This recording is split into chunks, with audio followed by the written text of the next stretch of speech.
sao co sao có sao co cho xe nước liệt cho ta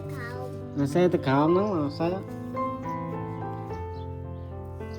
nè sao co mà mấy nay nè bố mơ gì mà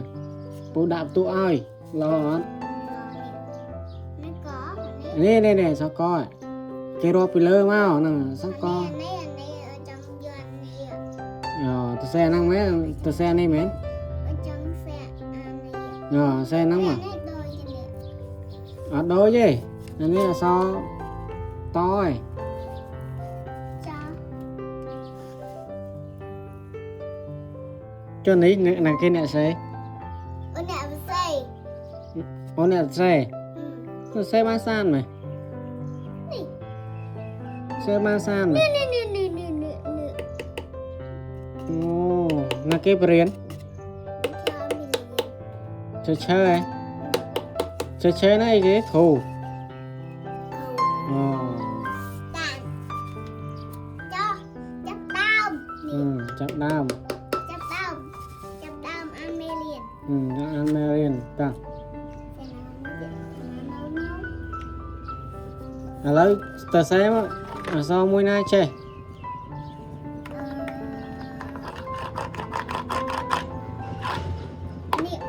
nào xe mà nó là sao to đó, sao cúi chân ok chân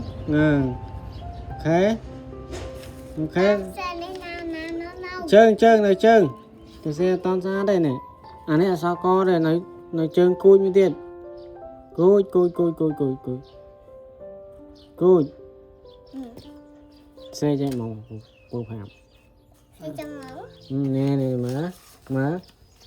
mở cúi kìa nè bằng pô xe cái em à nhà này hay chứ nè tục lên thân nè lục thời chụp hồng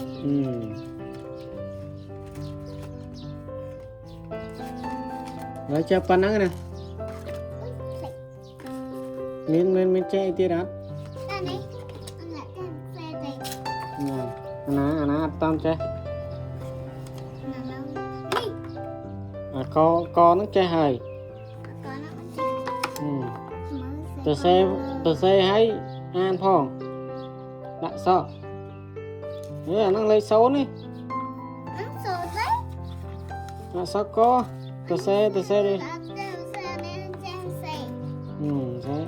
lại sao co sao co lại sao trơn cái ná này trơn được nè thấy thấy mình chắc bên này là xe đây nó bật trơn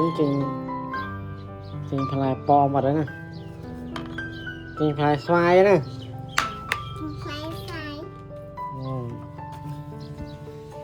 nó xe này xe mua này xe tam cái đá con tam xe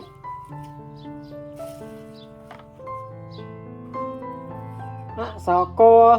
nè chơi người đại chơi cô lang lơn tích nè chuyện chính xác mẹ sao cô à anh nắng chính chừng mà từ sao cô nè đây nè anh mà được đó chứ anh ấy cô cho khăn ông anh ấy cô chứ anh ấy trên mặt ra khó hay